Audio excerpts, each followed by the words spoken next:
NCERT exercise question number 1.11 के according हमें calculate करना है शुगर की कंसंट्रेशन को।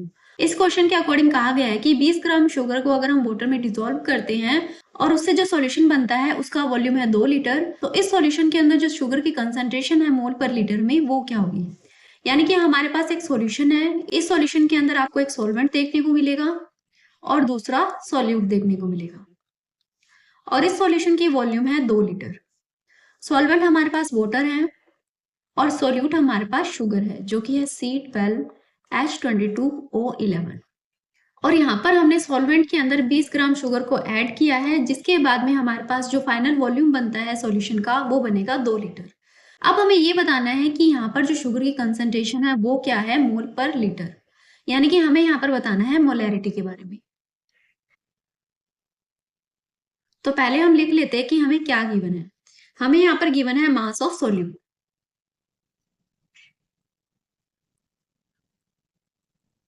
जो है 20 ग्राम और साथ में हमें यहाँ पर गिवन है volume of solution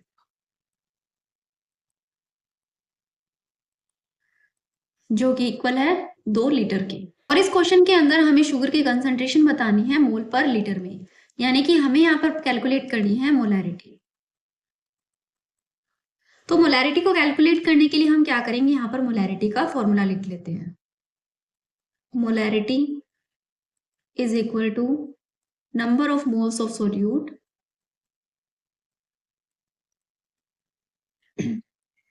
divided by volume of solution in litre. अब इस मोलैरिटी के फॉर्मूला के अकॉर्डिंग हमें दो बातें पता होनी चाहिए। एक हमारे पास होनी चाहिए number of moles of solute, यानी कि यहाँ पर जो शुगर है उसके हमें नंबर ऑफ मोल्स पता होनी चाहिए, और दूसरा हमें पता होना चाहिए सॉल्यूशन का वॉल्यूम, लेकिन लीटर में। तो इस क्वेश्चन के अकॉर्डिंग हमारे पास जो वॉल्यूम है सॉल्यूशन का वो लीटर में ऑलरेडी प्रेजेंट है। अब हमारा नेक्स्ट काम होता है number of moles of solute को पता करना। तो हम यहाँ पर लिखते हैं number of moles of solute जो कि इक्वल होता है given mass divided by molar mass की। तो इस क्वेश्चन के अकॉर्डिंग अगर हमें number of moles of solute पता करनी है तो उसके लिए हमारे पास शुगर का मास होना चाहिए और उसका मोलर मास होना चाहिए। अब इस क्वेश्चन के अंदर हमें शुगर का मास गिवन है जो कि है 20 ग्राम और हमें पता करना है मोलर मास ऑफ शुगर। तो मोलर मास ऑफ शुगर हम कैलकुलेट कर सकते हैं। हम यहाँ पर लिखते हैं मोलर मास ऑफ शुगर। अब शुगर के मोलर मास को कैलकुलेट करने के लिए हम यहाँ पर लिखेंगे कार्बन का एटॉमिक मास।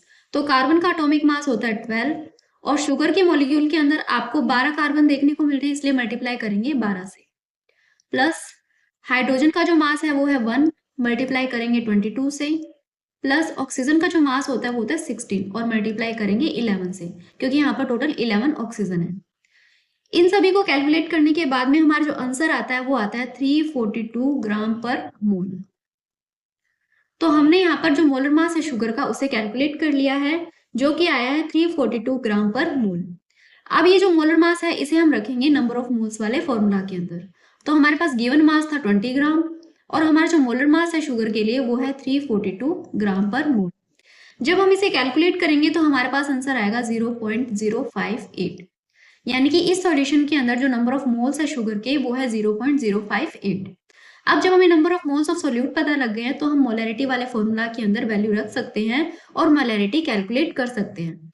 तो यहाँ पर हम लिखते हैं number of moles of solute जो कि इक्वल है 0.058 के, और इसे हम डिवाइड करेंगे volume of solution in litre से। तो हमारे इस क्वेश्चन के अकॉर्डिंग जो वॉल्यूम है सॉल्यूशन का वो है 2 लीटर, तो इसे डिवाइड करेंगे हम 2 से। इनको डिवाइड करने के बाद में हमारे पास जो आंसर आएगा वो आएगा 0.029 मोल पर लीटर। तो हमारे इस क्वेश्चन के अकॉर्डिंग जो शुगर की कंसंट्रेशन है मोल पर लीटर में वो है 0.029 मोल पर लीटर। तो ये हमारा आंसर आ जाता है इस क्वेश्चन के लिए, और इसी के साथ में हमारे जो क्वेश्चन है वो भी कंप्लीट होता है।